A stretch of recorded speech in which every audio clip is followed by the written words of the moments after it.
Hello and welcome back to Speak Like a Leader.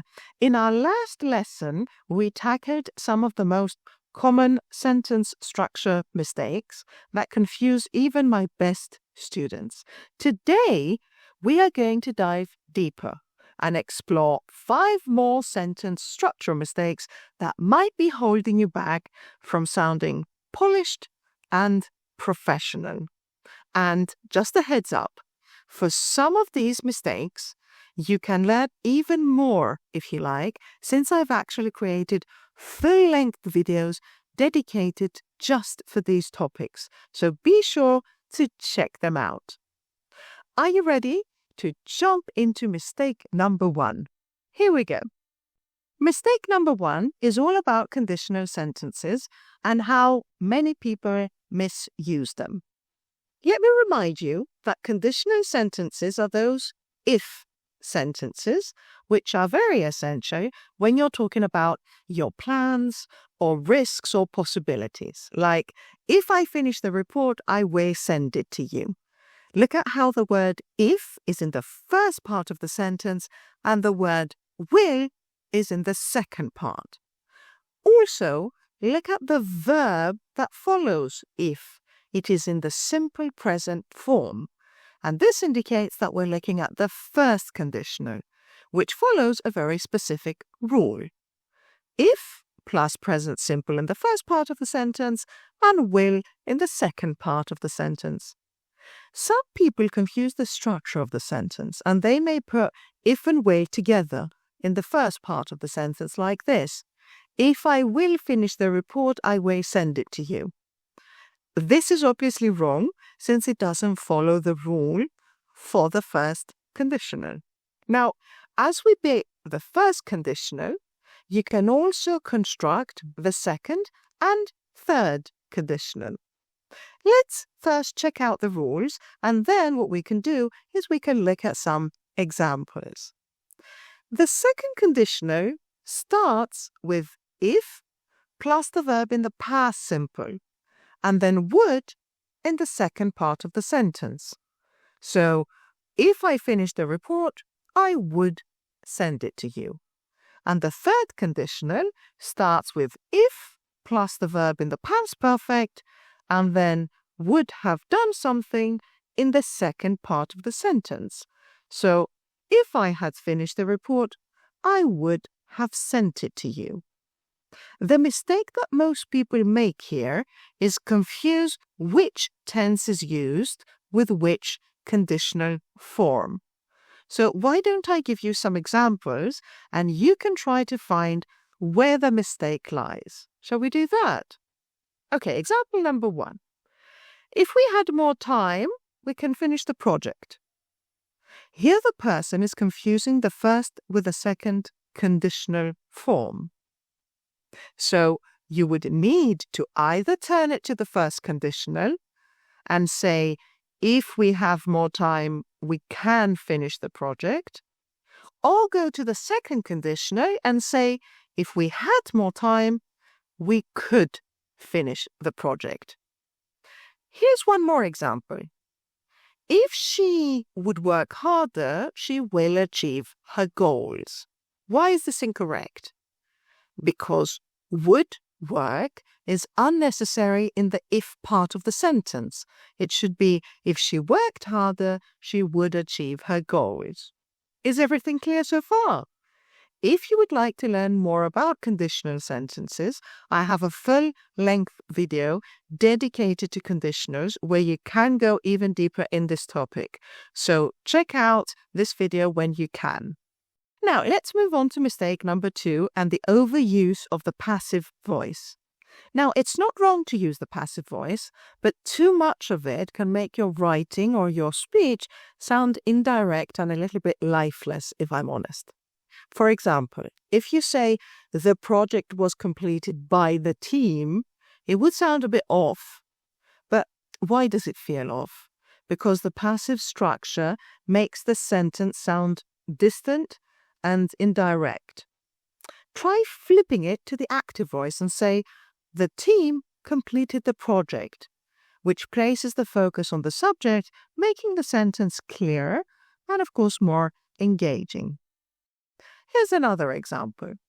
The report was reviewed by the manager. Again, the passive structure makes it harder to follow who did what. Saying the manager reviewed the report highlights the subject and simplifies the sentence. Now, consider this. Mistakes were identified in the presentation by the client. What's the issue here? Why this sentence is technically correct, the passive voice makes the sentence unnecessarily long and also quite indirect. A better option is the client identified mistakes in the presentation. Even in casual conversations, active voice helps a lot. Instead of the idea was pitched by Sarah in the meeting, try Sarah pitched the idea in the meeting. Mistake number 3 is all about modifiers. A modifier in grammar is a word, phrase, or clause that provides additional information about another word in a sentence. Now, misplaced modifiers can confuse your listener and your reader because they change the intended meaning of your sentence. Take a look at this example. The manager explained the plan to the team in the meeting that was confusing. What's wrong with this sentence? Well, it's kind of unclear whether the word confusing refers to the meeting being confusing or the plan being confusing. To fix this, you could say, in the meeting, the manager explained the confusing plan to the team. So this clearly links confusing to the plan. Let's look at another example. We almost discussed all the problems in the meeting. Now here, the problem is that the word almost is modifying the wrong part of the sentence. Do you almost have a discussion or almost cover all the problems? So the corrected version would be, we discussed almost all the problems in the meeting, and this makes it sound much more clear. Here's one more. Walking to the office, the coffee spilled on my shirt. In the sentence, the modifier walking to the office seems to describe the coffee, which doesn't really make sense. So a better version would be, while I was walking to the office, coffee spilled on my shirt. Moving on to mistake number 4, we find the incorrect use of articles. And yes, I know that so many of my students get articles wrong, and it seems so confusing. Articles like an, and the may be small, but they're mighty. And using them incorrectly can change the entire meaning of a sentence. Take this sentence, for example. I need advice on a project. What's wrong here? Now, if you're talking about a specific project, you should use the instead of a. So the correct version is, I need advice on the project, on this specific project. Now consider this. We discussed the important topic during meeting. This is incorrect because it's missing the definite article the before meeting.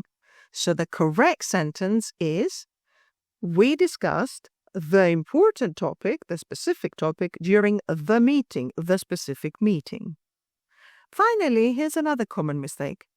He had a good knowledge of the English. What's wrong here? The article the is unnecessary before languages and uncountable nouns like knowledge. The correct version is, he has good knowledge of English. Okay, now if you would like to learn the grammar rules surrounding the use of articles, feel free to scroll down to the description of this video where I have uploaded all the rules you need to never repeat these mistakes ever again. And finally, let's talk about unnecessary words, because some people don't use enough words, but some of you use too many. Using extra words that you don't need make your sentences longer, more descriptive and less effective. Especially when you're using English for work, you really need to be concise. Let's look at an example. In my personal opinion, I think we should proceed. What's the issue here? The words personal and I think are kind of unnecessary because opinion already implies that it's personal, doesn't it? So a better version is, in my opinion, we should proceed.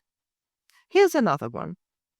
The final conclusion of the report is clear. The problem here is that final and conclusion actually mean the same thing. So a simpler version is, the conclusion of the report is clear. And now consider this one. The reason why we need more time is because the task is complex. The phrase why is redundant here because reason already explains the purpose. So a better version is, the reason we need more time is the task's complexity. And there you have it, 5 more sentence structure mistakes to watch out for in your business English. Let's quickly recap. Number 1, watch out for conditional sentences and try to get them right. Number 2, use active voice whenever possible for clarity. Number 3, pay attention to where your modifiers are placed. Number 4, use articles probably to avoid ambiguity. And number 5, cut out redundant words for concise communication. If you found this lesson helpful, give it a thumbs up and share it with anyone you think may be facing similar difficulties. This way we can keep the learning circle going and make sure that everyone has access to these free educational materials. Thank you for watching, and I see you in my next lesson.